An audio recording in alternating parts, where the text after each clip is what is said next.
What's going on, YouTube? This is SG1 Sports, and you're watching our college football channel. We got the first playoff rankings on Tuesday, and some surprises in there, but when we look at the big picture, not really a whole lot has changed. We still kind of know the path for all these teams.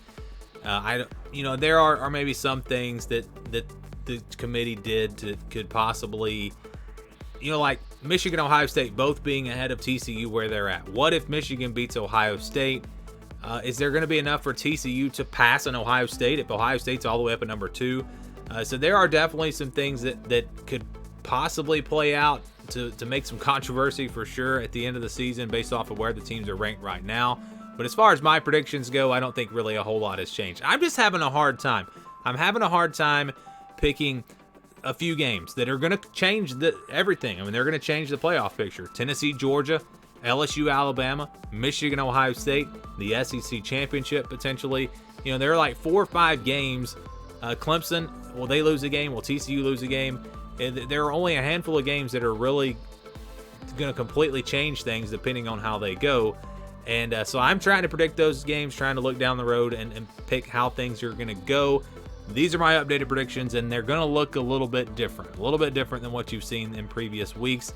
We will start here with the number 1 seed, and this is a game that I'm really having a hard time with, is Georgia and Tennessee, because I think the winner of this game is going to wind up as the 1 seed. Because I'll go ahead and tell you, I said this on my upset alert video, I'm predicting Alabama to lose to LSU.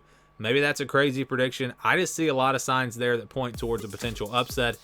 And regardless, well, I guess it would, if they do win that game, if they do go to the SEC championship, I think Alabama would have a better shot against Tennessee than they would against Georgia. I think in a rematch, they probably beat Tennessee. So, I mean, there are just so many different factors. I'm going to say, though, that Georgia will beat Tennessee. I think home field is going to be the difference. I'm torn on this game, really back and forth. I think Tennessee is the real deal, but Athens is a very tough place to play. I don't know if Tennessee's really, they haven't had this kind of pressure, and I think maybe it's a little too much for them. I'm going to say that Georgia will win this game, and then I think they will go on to stay undefeated, win the SEC. So really, regardless of what happens with Alabama and LSU, because I'm picking Georgia, I think if Alabama does make it to the SEC championship, they'll lose to Georgia. If they don't make it to the SEC championship, or if they lose to LSU, then obviously they're not going to make it. So Georgia, the 1 seed for me. I'm going to stick with my prediction in the Michigan-Ohio State game. And this one's a tough one for me, but I think Michigan's going to win this game. I think they're going to surprise a lot of people. I just think that the way that they're built, and we saw it last year, the way that they're built, the way they can run the football, and adding J.J. McCarthy in there, I think it's a much closer game than we saw last year. But I just think this Michigan team is better than the team that played Ohio State last year. I think Ohio State is better on defense especially, and that's why this game will be really close. Home field advantage, maybe that'll swing it to Ohio State. But I'm going to say that Michigan will upset Ohio State in the game at the end of the season. They go to the number 2 seed after they go on to win the Big Ten championship. And then in the 3 seed, because they lose to Georgia, I think Tennessee will be there. Maybe they're upset by Missouri or South Carolina, but I don't see it happening. I think this team is too good, and the committee already has them at 1, so I believe that they will stay in the top 4. They'll be at number 3, and then I think, all right, so this is where I made some changes, and I'll kind of explain it, but let's just go ahead and show you the team. I've got Ohio State at number 4, and again, because of where they are right now, they're number 2 in the rankings. If they lose a close game to the number 2 team, the team that winds up at number 2, Michigan, they're not going to drop much. They're not going to drop much at all.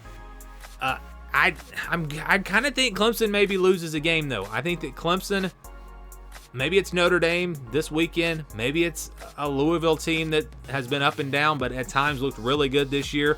Maybe it's against a high-scoring North Carolina team in the ACC championship.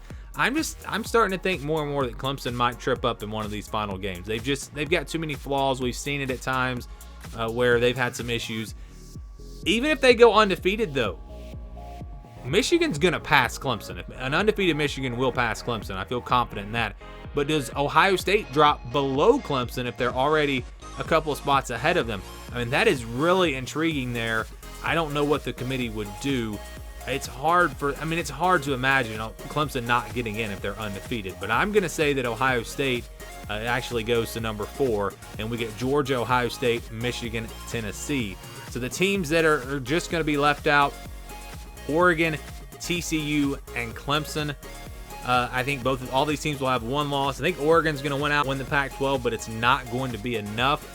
I think, again, with Ohio State being where they are now, they don't fall out of the top 4. TCU, maybe they lose in the regular season. Maybe they lose in the Big 12 championship. I think this team's going to lose somewhere. I do not see them winning every single game. It's just too tough in the Big 12. And then I just talked about Clemson. Maybe they lose a game. Maybe they're upset. If they do go undefeated, is it possible they still get left out? That seems crazy to leave out an undefeated Power 5 champion, but the committee might just say, look, we think Ohio State's a better team, and they could do it. It wouldn't shock me. I mean, these rankings were so terrible, the first rankings, so we'll see what happens with that one. Now we go back to the bracket, and I'm going to pick who will win it all. We got Georgia, Ohio State. This is a tough one to pick. Can Georgia stop that explosive offense for Ohio State? How good will Ohio State's defense be? Can they force some turnovers? We've seen them do that at times this year in some big games against Iowa. The last 2 games, Iowa and Penn State, the defense forcing turnovers, really coming up big for them. So this is a tough one for me. I actually think Ohio State has a really good shot if they do meet in this game, but I'm just going to go with Georgia. If you go back to last year and you look at Michigan versus Georgia, that was the best team out of the Big Ten. And Georgia, I mean, the game was not even close. So really, when you line up and you play the best from the SEC against the best from the Big Ten, last year told us that the SEC is just still better. Maybe that's not the case this year. Maybe Georgia was just a special team, and they were a special team. But this Georgia team is really good this year again, and they proved that against Oregon. I'm going to say Georgia wins this game, but it's close. I think it'll be a good one. Michigan, Tennessee. This also will be a good game. Tennessee not exactly built like Georgia, so I don't see them going out there and shutting down Michigan like Georgia did last year. But this offense is just so good. I mean, they just score so many points, put so much pressure on you. Michigan, I think, will try to do the same thing that they would have done to Ohio State, slow the game down, run the football. But I think Tennessee has just enough. Hendon Hooker makes some plays. Tennessee beats Michigan, and we get a rematch in the national championship, Georgia versus Tennessee, which just seems crazy to me. I mean, this is a real possibility, but just looking at it, before the season started, who would have had Georgia and Tennessee playing in a rematch in the SEC in the national championship? There are some. I mean, there were some people that were really high on Tennessee, and you got to give them credit for predicting Tennessee to do big things this year. I thought they were going to be really good, maybe not quite playoff good, but anyways, they would meet in a rematch here. I believe these two teams on a neutral field. I think Tennessee would win if they played right now. I'm going to say again, Georgia will win the regular season matchup because it's in Athens. But when they play again on a neutral field, I think the Tennessee offense is just too much. They learned from some mistakes in the first game. Tennessee wins the national championship. I can't believe I just said that out loud. But yes, right now, that is my pick. I think it's a team that is somewhat similar to the 2019 LSU team. Not exactly like them, but there are some similarities in the way they can score points. Definitely that is similar. And I think that they get some revenge on Georgia. And yes, I'm going to say Tennessee right now wins the national championship. So even if they lose to Georgia, if they prove that they can play with Georgia, if that's a really close game, I'm probably still going to stick with Tennessee to win a rematch and the Vols win it all. So what are your playoff predictions? Give me your thoughts on my predictions. All of that down in the comments, of course. Thank you for watching, and stay tuned for more here on the SG1 Sports College Football Channel.